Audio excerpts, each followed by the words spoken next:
What's up, everyone? I'm CO Connolly, and today I wanted to talk to you about book covers because this is only something that happened recently.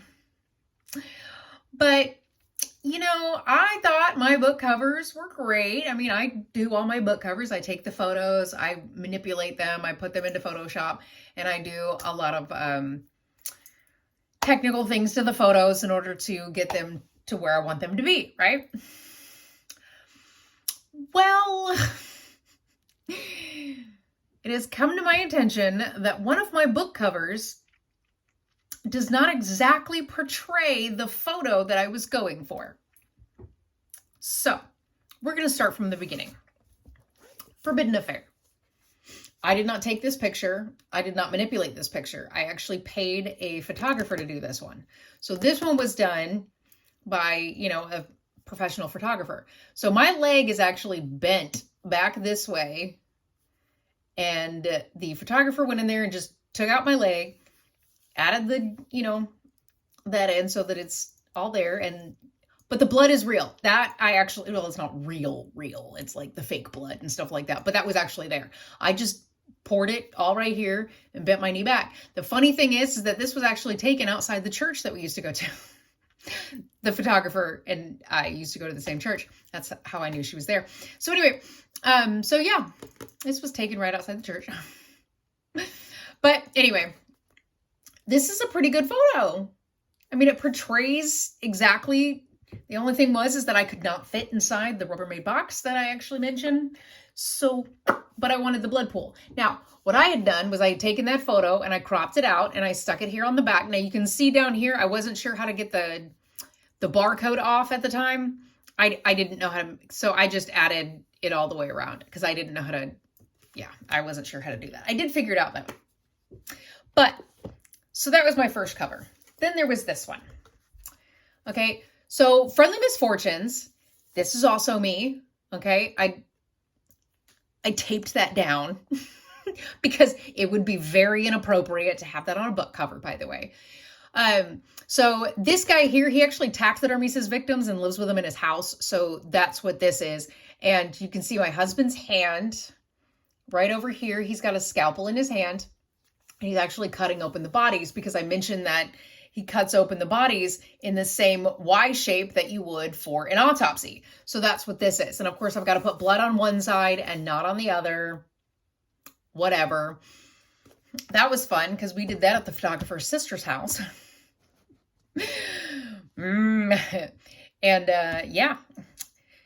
Anyway, all the other photos were either taken by me or my son, depending on who's in the picture. If it's me in the picture, I can't take my own picture. So my son would take those pictures. But if I'm not in the photo, I took the picture. So this is the next one. Okay, Family Affair. So there is a scene in here where she is actually tied to a chair and he has taken off because in the first one, her leg is amputated by the poor guy by the guy who's been stalking her. He removes her leg because she can't run if she's missing a leg, right? So he removes the leg. And in this one, he actually takes off the prosthetic that she has and then flays off the skin right there on her stump. So that's what that is. And then if you actually look right here, that skin is actually draped across the arm because there's a scene in here where it actually explains that he does that. He flays that skin off of her stump and then drapes it over her arm. Gross, but I actually thought it was kind of cool. So on the back here, what I had done was I actually took the skin thing here and I took a picture of it on a table, right? As it just laid down on the table. I took a picture of the skin thing and then I just put it back here. Now I did do black and white back here. Like I removed all of the color except for the red. So that's what this is. I just removed all of the color except for the red. And on this one, I removed all of the green so that you can't tell that I'm actually sitting inside of a gazebo and there's actually grass, very bright green grass all the way around behind me. She's supposed to be inside a dark, dank cabin. So there you go. But I did remove the green so you can see the red and stuff like that. And then on this one, all I did was remove all of the color that wasn't red. Let's see, on the back of Friendly Misfortunes. Yeah, see, you can tell here, I figured out how to move the barcode. And on the back, I'm not exactly sure. I think it's just a very blurred image of the front. But yeah, you can see I left it here, but I just put it back. That's all I did. And then with Fundamental Affair, oh, and my son took this picture. On Fundamental Affair, I took this picture. That's actually my niece. And she is standing on something that's gray. Okay. She's supposed to be inside of an elevator where her mother has abandoned her. Because this is like the backstory of the actual main character, Mackenzie, who's in the other books. Right. So this is like the backstory of her as a child. So she's supposed to be inside of an elevator. So, you know, sometimes the elevator has like the mirrored walls and stuff like that. And that's why I did that. Well, I didn't want you to be able to tell that there is concrete in some areas and grass in others. So I took that gray and I actually spread it all around and made it look like she was inside an elevator looking out, you know. Anyway. Oh, and the back. So I took a picture of her also crouched down here. Now, this one did not, let me put it this way. The gray didn't spread as well as it did on the front, but that's okay. So she's just inside the corner. There's a scene where she's actually in the corner of the elevator and some guy gets on and she's just crouched down. She won't talk to him or anything like that, but he keeps talking to her. So that's what this is. This is just that scene that's in there. And here's my mistake. Fruitful Affair. Okay. So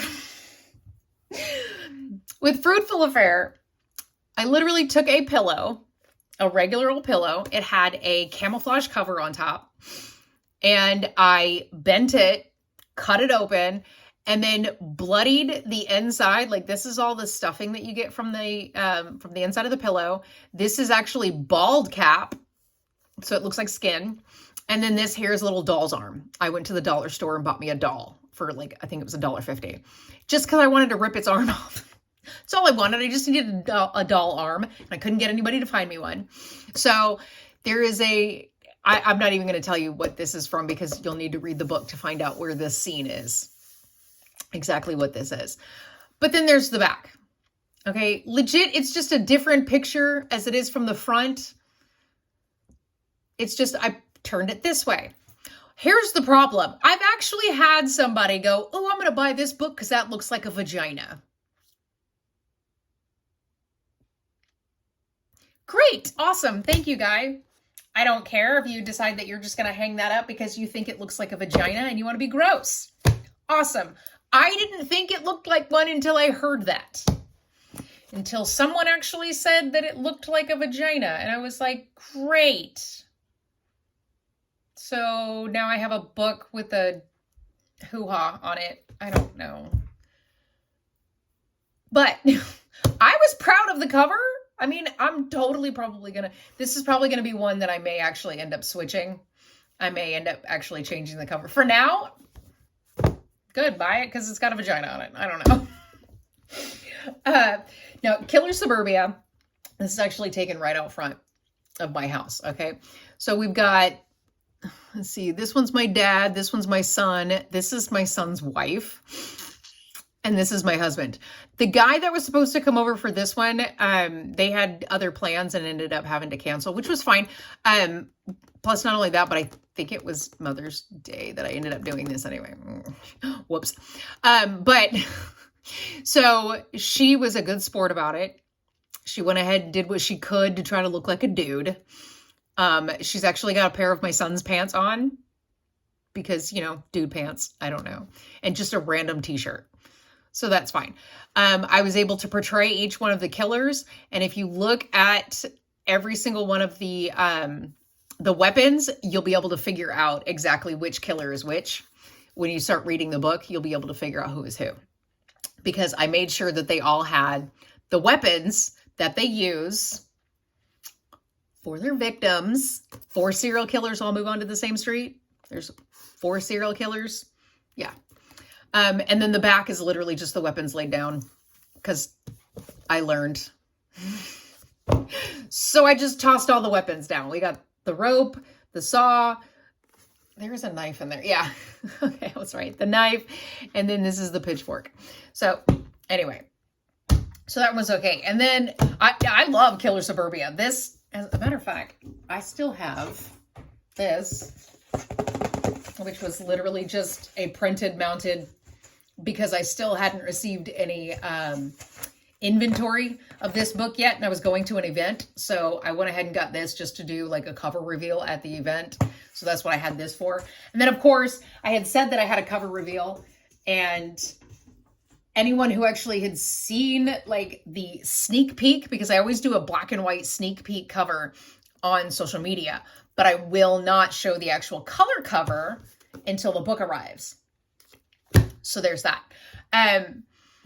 So I took that with me. I had that done and I took it with me and it set it up, you know, and everybody was like, where's the book? And I was like, this is just the cover reveal. I don't have any inventory for the book yet. It wasn't here in time for the event. But anyway, so now with the Disciples Doctrine, this is just the basic, you know, Disciples Bible. It's 120 pages. I didn't want anything special because it's a Bible. So I didn't need the cover to be anything too special. And there wasn't really a whole lot that I could actually think to do specific for the Disciples Doctrine. There wasn't really any scenes or anything actually in it. Like, you learn who the leader and his connected partner are. You learn about all of the, you know, evil acts, which is basically the sins, you know, that they have.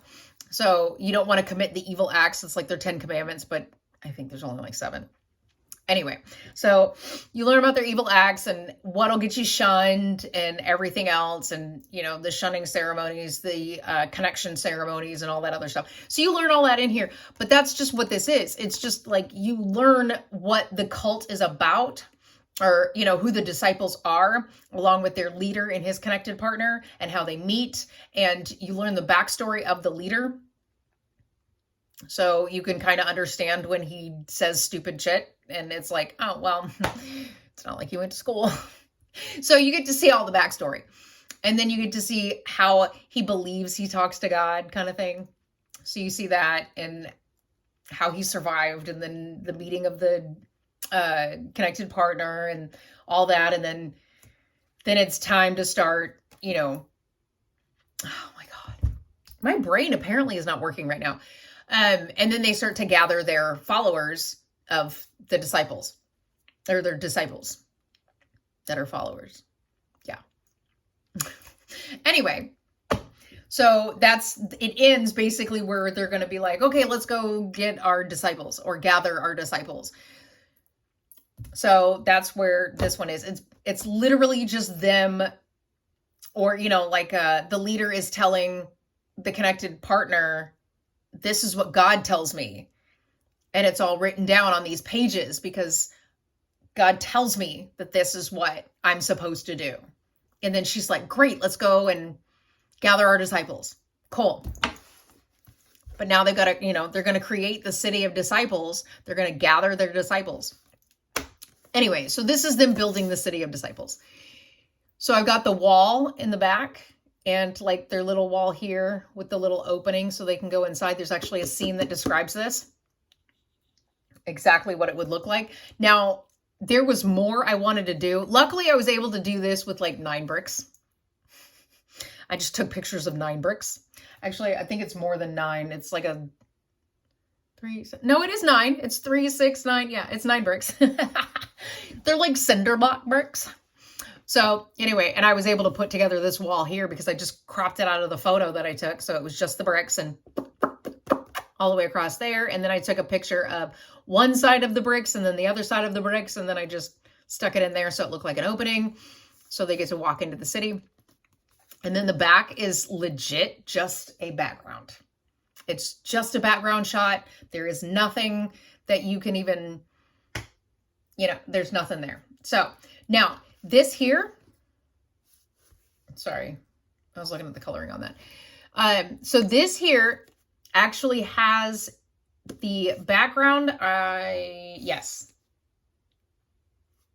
Okay, so This is actually a wraparound background. So from the front right here at the top, all the way around to the back side. And all of this is the same background.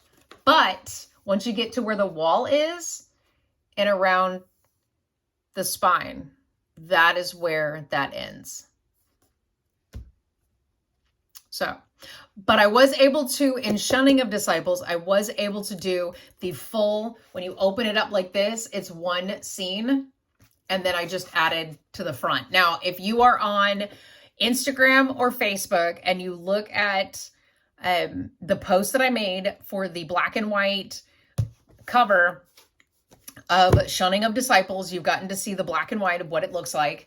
So as soon as I receive my proof, my physical proof of Shunning of Disciples, then I will show you what that cover looks like. But I did make sure that it was the full layout, and then all I did was just the front cover. And it was nice. It was fun. I loved it.